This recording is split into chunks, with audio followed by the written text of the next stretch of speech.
What's up, Jet Nation? Chris Gardella here with a preview of Jets Training Camp 2019, set to open here in the next couple of weeks. Want to spend some time focusing on a handful of players that Joe Douglas and Adam Gase have inherited from the Mike Maccagnanan era to see what their prospects look like for actually making the opening day roster. The first player that I want to focus on is Jets interior defensive tackle, defensive end, Nathan Shepard, second-year player from Fort Hays State. Anyone who's followed Nathan Shepard over the past year and a half, 2 years, knows that upon graduation from Fort Hays State, he was really considered to be kind of a day 3 pick, a 6th or 7th rounder, a guy you might take a flyer on. But fortunately for him, he was able to get an invite to the Senior Bowl, had a really strong showing there against some NFL caliber linemen, and Mike Maccagnanan did what Mike Maccagnanan always does, which was decide to take a flyer on a high-risk, high-reward type player and overdraft him in the 3rd round. Upon joining the Jets and after his first training camp, Shepard was essentially handed a starting job out of training camp, where he saw significant playing time in the first few weeks of the season. Unfortunately for Nathan Shepard and unfortunately for the Jets, it didn't go particularly well. Didn't really see much out of him in terms of production.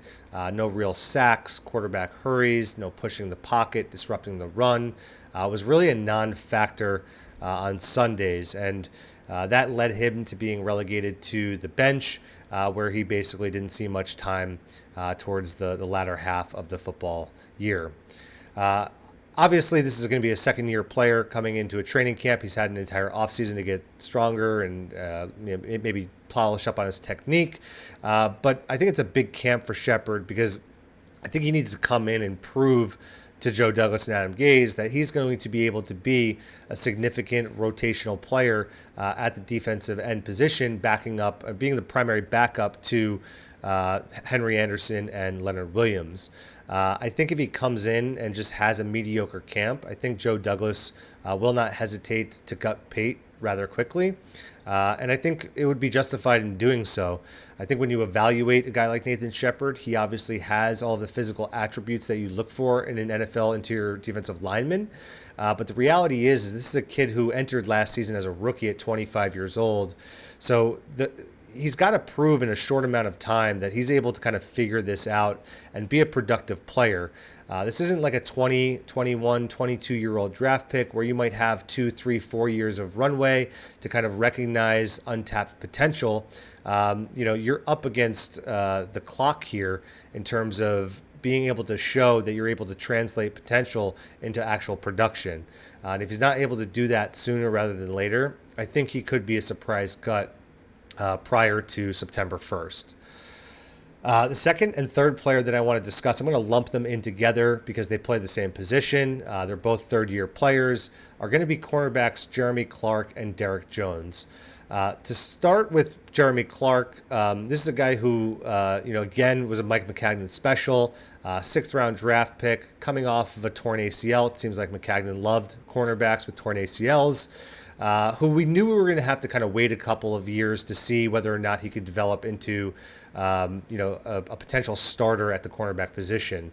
For the first 2 years, it's been an absolute wash. Just haven't heard anything. I think this will be a really easy cut for Joe Douglas if Jeremy Clark comes in and just has a mediocre camp. We've got to start moving on from these non-productive assets, which Jeremy Clark has been over the course of his first 2 years, and start getting guys who can actually contribute on Sunday. The big opening on the Jets right now is that number 2 cornerback position, where you have, I guess, incumbent Darryl Roberts kind of penciled in at that spot. But I really think that job is up for grabs this year. And if Jeremy Clark can come in and show that he's healthy, he can leverage his athleticism, be a physical press corner that Greg Williams likes, then maybe he has an opportunity to make this roster. But if we're going to have kind of this same thing that we've seen over the first 2 years, then it's time just to cut bait and find some warm bodies who can actually step onto the football field on game day. Derrick Jones is a little bit in the same boat, kind of a different issue with him in that he was a player who was also drafted in the 6th round, has really good physical attributes, was a converted wide receiver, so we kind of knew that it would take a year or two of seasoning before we kind of knew what we had there. Last year, there were a lot of reports coming out of camp that he looked like he was very much improved. And then, sure enough, I mean, we always hear kind of reports like this coming out of training camp. Sure enough, the season starts, and he is absolutely nowhere to be found. I think he was finally able to see the field in Week 17 against the Patriots, where he had a handful of tackles. You were actually able to see his number called, which was a refreshing sign when looking at a Mike Maccagnanan draft pick. But this is going to be a big camp for him because that number 2 cornerback job is completely up in the air. The Jets obviously look like a much better team with Darryl Roberts as a number 4 corner as opposed to being a number 2 corner.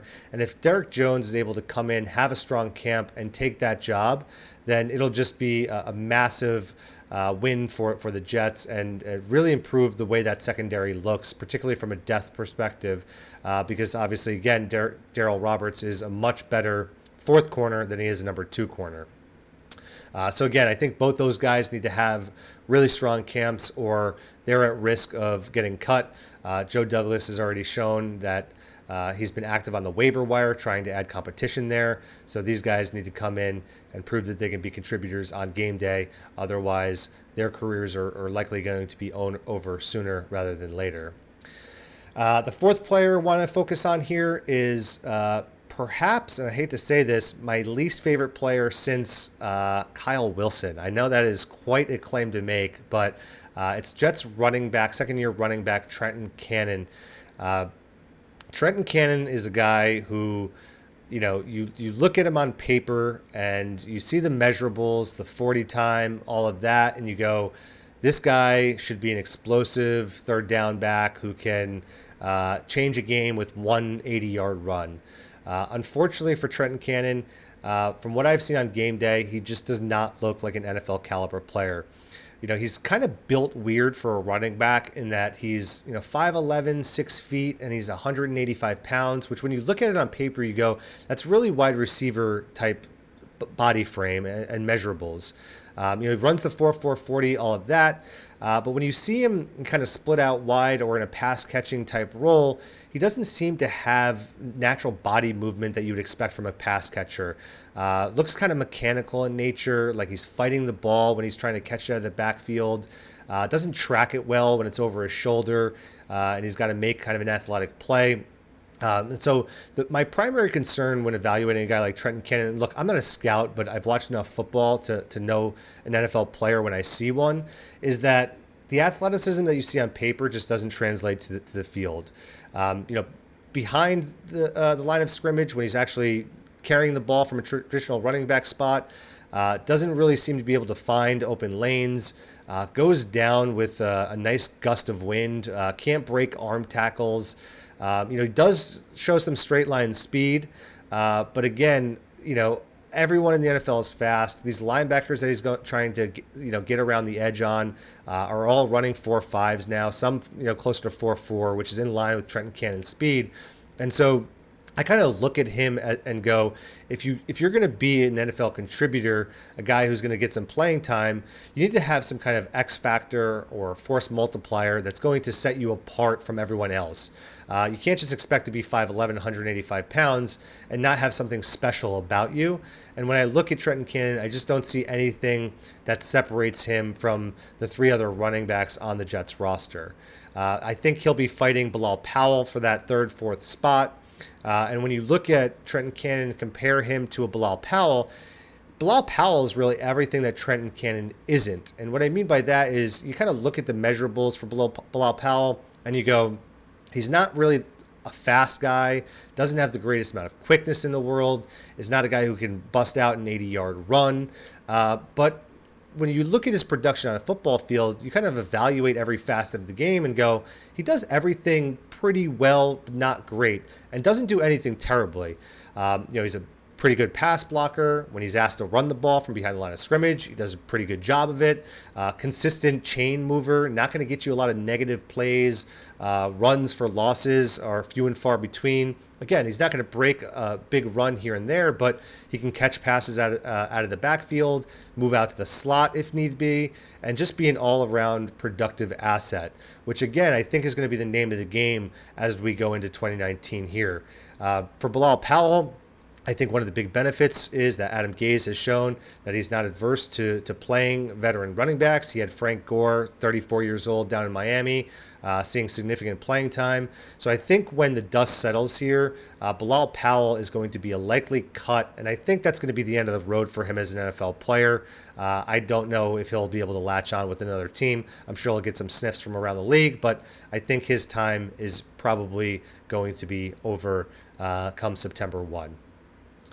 So those are the 4 players I wanted to focus on. Big training camp for all of them. If they want to prove that they'll be able to be New York Jets in 2019. I think for a couple of them, it's going to be more unlikely than not. But again, just wanted to get you guys an update on some Mike Maccagnanan leftovers here to see if they'll be able to make the squad that Joe Douglas and Adam Gase are looking to put together. If you guys liked what you saw, give us a like, subscribe, leave us a comment, and until next time, go Jets.